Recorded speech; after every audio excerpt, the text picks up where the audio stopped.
يلا بينا حبايب قلبي، ايه رأيكم في الجمال ده والشياكة والايام دي في منتهى الجمال؟ يلا بينا ندخل على المقادير وهنقول يلا بينا نعمل حاجات حلوة بقى لولاد. شفت الشكل الجميل ده في منتهى الرقة. يلا بينا يا حبايبي على الفيديو.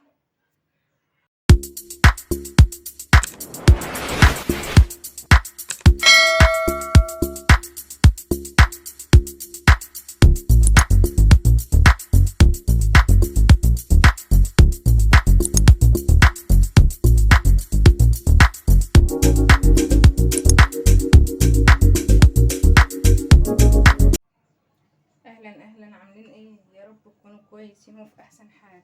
النهارده هنعمل نوع حلويات بس في منتهى الجمال.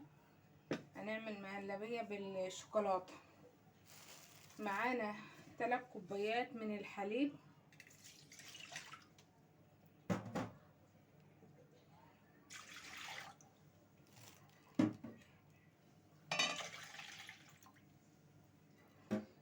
معانا كوب سكر، كوب ولا ربع يعني، السكر حسب الرغبة. معانا ناخد معلقتين كاكاو، هناخد معلقتين هنا كاكاو، وكس كله معلقتين يعني. هناخد هنا 3 كوبايات لبن لهم 3 معالق من النشا، ولهم ظرف فانيليا. هنقلب كله على البارد.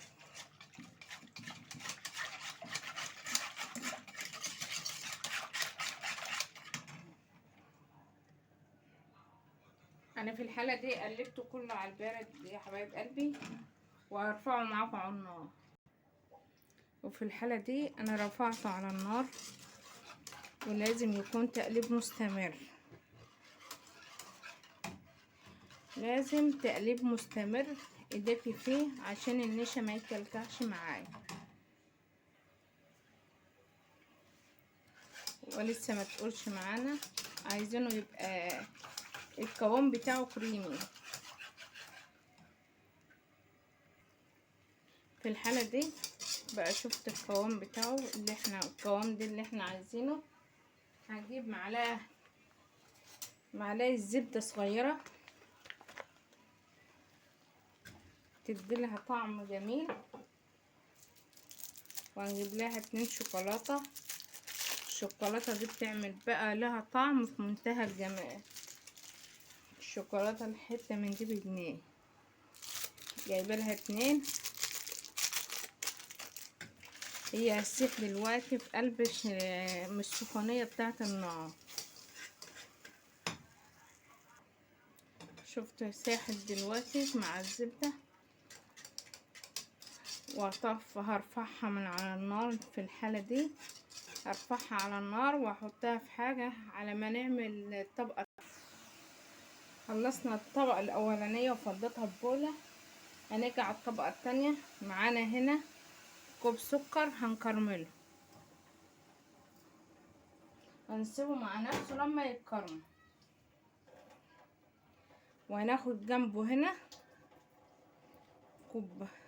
3 كوبايات لبن. هناخد هنا 3 كوبايات حليب بالظبط، عليهم معلقتين نشا ومعلقة دقيق. معلقة الدقيق دي بتخلي القوام بتاعها جميل جدا. عليها ظرف فانيليا، ونضربها بالمضرب على البارد برضو في نفس الحالة، لازم نضربها على البارد.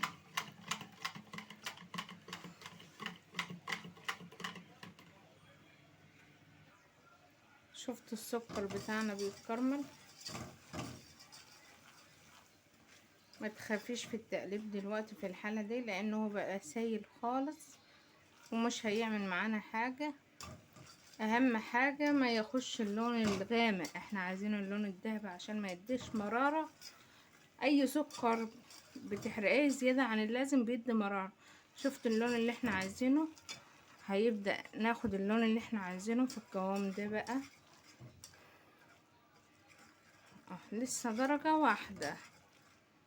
كل شوية بيقلب ازاي.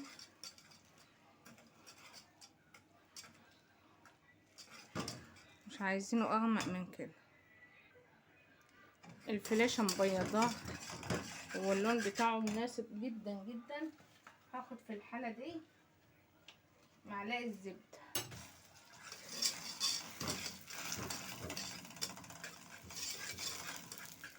اللون بتاعه جميل قوي. وهناخد معلقتين 3 ميه يكون سخنه علشان يطفي العجل قبل ما نحط الحليب، لان الحليب بارد. شفت بقى فكت بالعجل ازاي. بسرعه بسرعه بسرعه بسرعه. اللي يوصل معانا للحظه دي بقى لايك واشتراك للقناه عشان خاطر والبصمات بالله عليكم. هنحط بقى الحليب بتاعنا. ما تخافيش في المرحله دي، مش هيكلكع منك نهائيا يعني، لان انت حطيتيه. هياخد تقلبتين واوريكم القوام بتاعه. شفت الطبقه بتاعتنا دي، شفت القوام الجميل ده، شفت اللون الرقيق ده، والنبي جميل جدا جدا. ايه رايكم في الجمال والقوام والحلاوه والشياكه دي؟ بجد بجد في منتهى الشياكه. دي الحاله ديت بقى. شفت الطبقه دي اللي هي بالكراميل، ودي اللي هي بالشوكولاته. عملت طبقه قشره، فاحنا مش عايزين القشره يا جماعه. ايه رايكم في القوام ده؟ في الحاله دي بقى رصينا الكاسات، وبعد ما رصينا الكاسات هننزل بالاتنين مع بعض. الجوز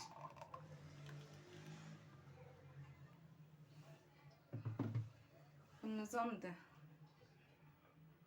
شفت الكاسات اللي انا صبتها، شفت الكاسات دي في منتهى الرقه والجمال. شفت لازم نحط الاتنين مع بعض.